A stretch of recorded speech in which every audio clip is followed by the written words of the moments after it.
The Tower of Joy. This scene is incredibly important in both the show and the books. Now the show decides to break this scene down into two parts, where we first get Bran and Bloodraven exploring the scene in their kind of green seeing vision. In this part we see the fight between the Sword of the Morning, Gerard Hightower and Eddard Stark and his company. Now the dialogue and what we see here is so important to so many secrets and key plot points that has made this part the most long-awaited scene in all of Game of Thrones history. So let's break down the scene part by part and see what we can find out. Lord Stark? I looked for you on the Trident. And we weren't there. Your friend, the usurper, would lie beneath the ground if we had been. The Mad King is dead. Rhaegar lies beneath the ground. Why weren't you there to protect your prince? Our prince wanted us here.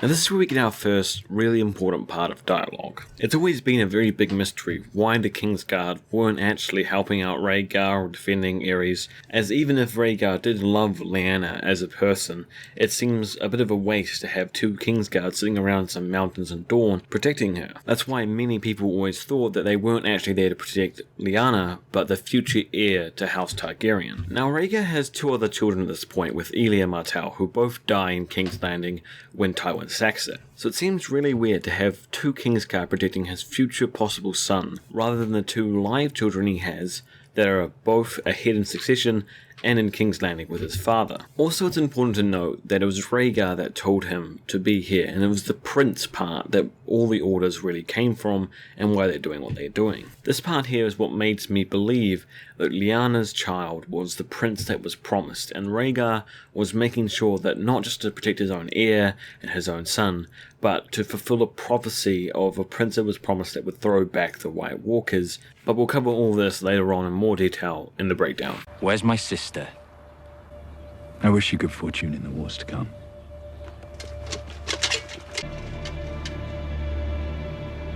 And now it begins. No. Now it ends. Now when it comes to this battle, it always really interests me to see where the motivations of the people fighting are. It almost seems like from this dialogue that the Kingsguard don't expect to live this battle. They assume that Ned Stark's going to win this fight, they're both going to die, and it's a last ditch effort to sacrifice themselves for a dying cause.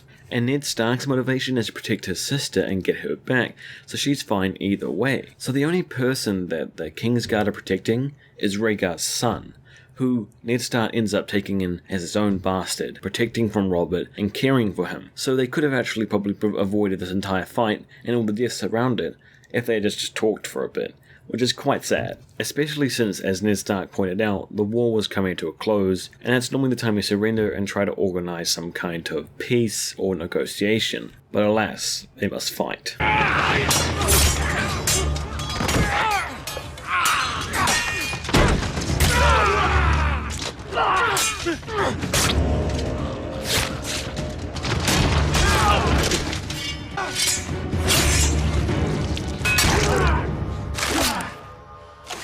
Now one thing a lot of people also point out with the scene is how absolutely outweighed those few people that Ned Stark brought were against these fighters, and in the books there were 3 Kingsguard.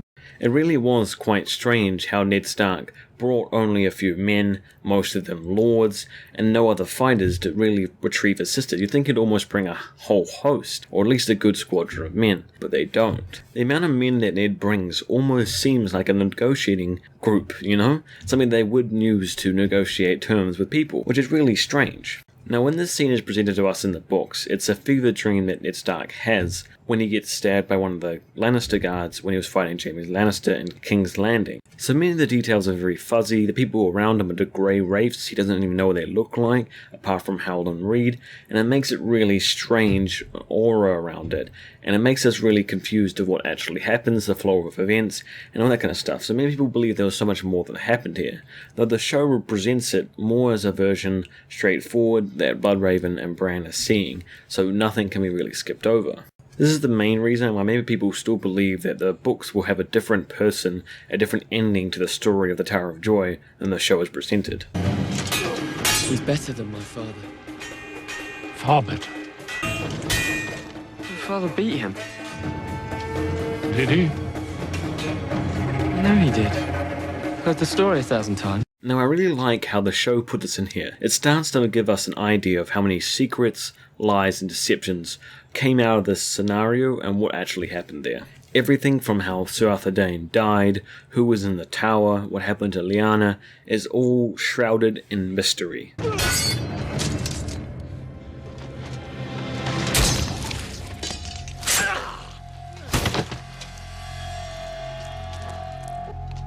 He stabbed him in the back.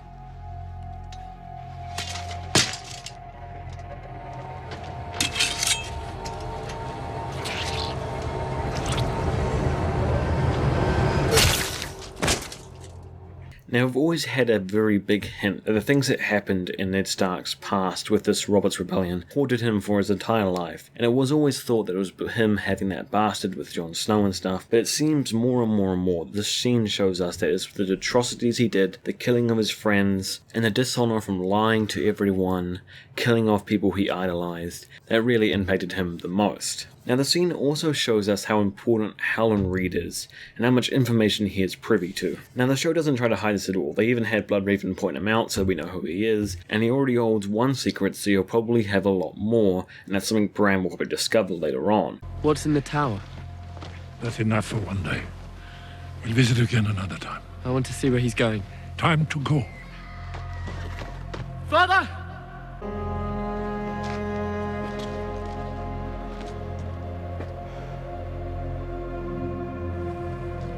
Okay, so now we see that the scene also shows us a very small teaser to the amount of power that Bran has with his warging, and it goes beyond just going into beasts or seeing things in the past. He can actually influence the past. Now the kind of time travel that happens in Game of Thrones is very circular. Anything that you did do in the future to influence the past, you've already done and will always be that way. You can never rewrite history, you can only fulfill your destiny of going to the future. Now this may have a lot more importance in the show in the future, other than just things like Hodor. It may have a very big impact on what happens way down the line at the very end goal, which could be very interesting, but I hope they don't really employ time travel too much because it has so much random stuff to it and it really can ruin a good story. Ned? Lyanna. Now there's two very important things we see here. There's the famous Lyanna in her bed of blood, which was always interpreted by many people to be her dying from childbirth. Now the other thing we see here is the way that the show has very clearly placed Dorne, the Valyrian blade of Sir Arthur Dane's house, right in the middle of the frame, where we can see the sigil and we know that Ned Stark has taken it and still holds on to it. I believe the show will really incorporate that sword into a storyline further along and will be quite important in some kind of reveal, probably related to this entire event. Now there are tons of theories on YouTube you guys can look up about that kind of stuff, but I really feel like they'll be covered a lot more in Season 7. You're not a dream. No, I'm not a dream. I'm here. Now the way the show really carefully crafts the wording of this little encounter here is quite cool, because legitimately the way we first get this represented in the books is that it's actually a fever dream of Ned Stark, and he's not actually there, which is so funny because they use the dialogue, "You're not a dream." No, I'm not a dream. Now if you want to learn more about this entire scene from the book's perspective and the kind of stuff I'm going to be talking about in this video, then I'll link to a really good video from the Order of the Green Hand who covers this really well. Listen to me, Ned.